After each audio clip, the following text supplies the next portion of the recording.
श्योपुर में डॉक्टर की बड़ी लापरवाही और संवेदनहीनता का मामला सामने आया, जहां एक वृद्ध महिला की गलत आंख का ऑपरेशन कर दिया गया। सोचिए, वृद्ध महिला की आंख का गलत ऑपरेशन, जिससे उनकी आंख की रोशनी चली गई। जिला अस्पताल में कार्यरत डॉक्टर गोपाल गोयल ने निजी क्लिनिक में ऑपरेशन के दौरान लापरवाही की। वृद्ध महिला मुन्नी बाई आंखों की समस्या लेकर डॉक्टर गोयल के निजी अस्पताल पर पहुंची थी। जांच के बाद डॉक्टर ने ऑपरेशन की सलाह दी और महिला का ऑपरेशन अपने निजी क्लिनिक पर किया। आरोप है कि डॉक्टर ने महिला की खराब आंख की बजाय दूसरी स्वस्थ आंख का ऑपरेशन कर दिया, जिस आंख से महिला को पहले दिखाई देता था। ऑपरेशन के बाद उससे भी दिखाई देना बंद हो गया है। पीड़िता का कहना है कि जब वह दोबारा डॉक्टर के पास पहुंची तो उसे ग्वालियर के रतन ज्योति अस्पताल भेज दिया गया, लेकिन ग्वालियर पहुंचने पर उससे पैसों की मांग की गई, जिसके बाद महिला ने कलेक्टर से शिकायत करते हुए न्याय की गुहार लगाई। जिला अस्पताल सिविल सर्जन ने मामले में जांच कर आगे की कार्रवाई की बात कही। आंख करवा गई तो मेरी वो आंख तो बनवा गई जो तो नहीं बनाई, और दूसरी आंख बना दी जो दी को मैंने। Doctor GK. गोयल नेत्र रोग विशेषज्ञ, उनके खिलाफ एक शिकायती आवेदन प्राप्त हुआ है, जिसमें एक प्राइवेट हॉस्पिटल में ऑपरेशन के पश्चात दृष्टि में पूरी आराम न मिलने की शिकायत की गई है।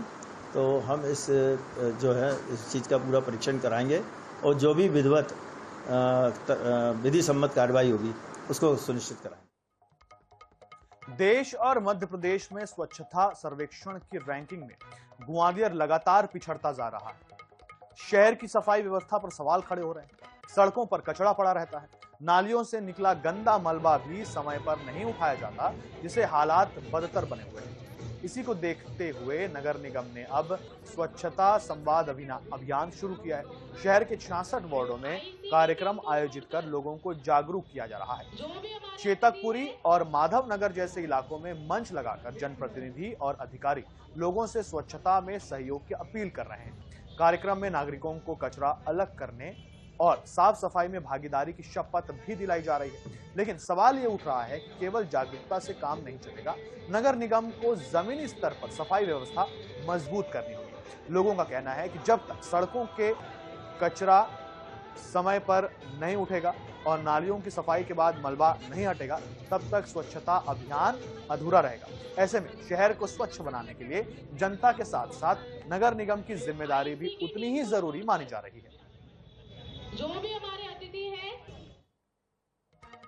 कान्हा को कभी टाइगर्स का स्वर्ग कहा जाता था। आज वही अपनी पहचान बनाने की जंग लड़ रहा है।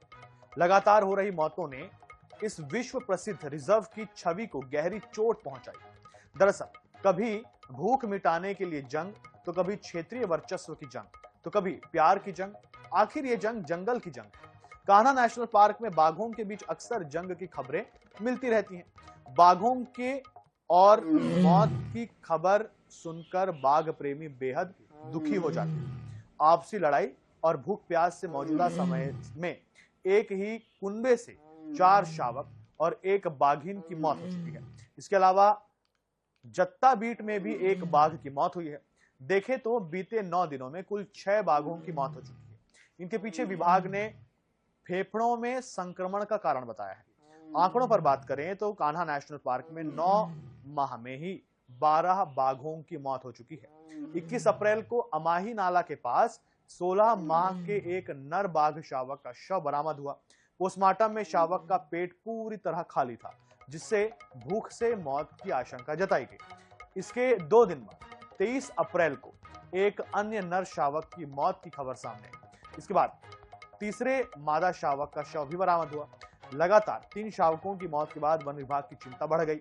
पार्क प्रबंधन ने 9 वर्षीय बाघिन और उसके एकमात्र जीवित बचे नर शावक को सरही रेंज से ट्रैंकुलाइज कर मुक्की क्वारंटाइन सेंटर पहुंचाया।